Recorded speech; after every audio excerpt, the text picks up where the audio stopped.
ಪುಲಿಕೇಶಿ. ದಕ್ಷಿಣ ಪಥೇಶ್ವರ ಇಮ್ಮಡಿ ಪುಲಿಕೇಶಿ. ಸಾಮ್ರಾಟ ಇಮ್ಮಡಿ ಪುಲಿಕೇಶಿಯವರು ಪ್ರಬಲ ಚಕ್ರವರ್ತಿ ಹರ್ಷವರ್ಧನನನ್ನು ಸೋಲಿಸಿ ದಕ್ಷಿಣಕ್ಕೆ ಅವನ ವಿಸ್ತರಣೆಯನ್ನು ನಿಲ್ಲಿಸಿದ್ದರು, ಆದ್ದರಿಂದ ಅವರನ್ನು ದಕ್ಷಿಣದ ಅಧಿಪತಿ ಎಂದು ಕರೆಯಲಾಯಿತು. ವಿಸ್ತರಿತ ಸಾಮ್ರಾಜ್ಯ. ಇಮ್ಮಡಿ ಪುಲಿಕೇಶಿಯವರು ಪಲ್ಲವ ರಾಜನಾದ 1ನೇ ಮಹೇಂದ್ರವರ್ಮನ್ನನ್ನು ಸೋಲಿಸಿದರು. ಈ ಗೆಲುವು ಇಮ್ಮಡಿ ಪುಲಿಕೇಶಿಯವರ ಮಿಲಿಟರಿ ಶಕ್ತಿಯನ್ನು ಪ್ರದರ್ಶಿಸಿತು. ಆಧುನಿಕ ಕರ್ನಾಟಕ, ಮಹಾರಾಷ್ಟ್ರ, ಆಂಧ್ರಪ್ರದೇಶ ಮತ್ತು ಕಂಚಿಯನ್ನು ವಶಪಡಿಸಿಕೊಂಡು ಬಾದಾಮಿಯನ್ನು ರಾಜಧಾನಿಯನ್ನಾಗಿ ಮಾಡಿ ಆಳ್ವಿಕೆ ನಡೆಸಿದ್ದರು. ಕಲೆಗಳ ಪೋಷಕರು. ಅವರು ಕಲೆ ಮತ್ತು ವಾಸ್ತುಶಿಲ್ಪದ ಪೋಷಕರಾಗಿದ್ದರು. ಯುನೆಸ್ಕೋ ವಿಶ್ವ ಪರಂಪರೆಯ ತಾಣವಾದ ಪಟ್ಟದಕಲ್ಲಿನ ವಿರೂಪಾಕ್ಷ ದೇವಾಲಯಗಳನ್ನು ನಿರ್ಮಿಸುವ ಬುನಾದಿಯನ್ನು ಹಾಕಿಕೊಟ್ಟಿದ್ದರು. ರಾಜತಾಂತ್ರಿಕ ಸಂಬಂಧಗಳು.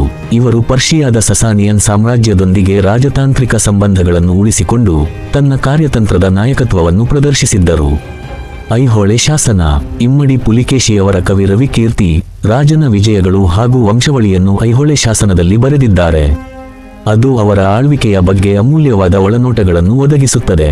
ಇಮ್ಮಡಿ ಪುಲಿಕೇಶಿಯವರ ಬಗ್ಗೆ ನಿಮಗೆಷ್ಟು ಗೊತ್ತು ಎಂಬುದನ್ನು ಕಾಮೆಂಟ್ ಮೂಲಕ ತಿಳಿಸಿ.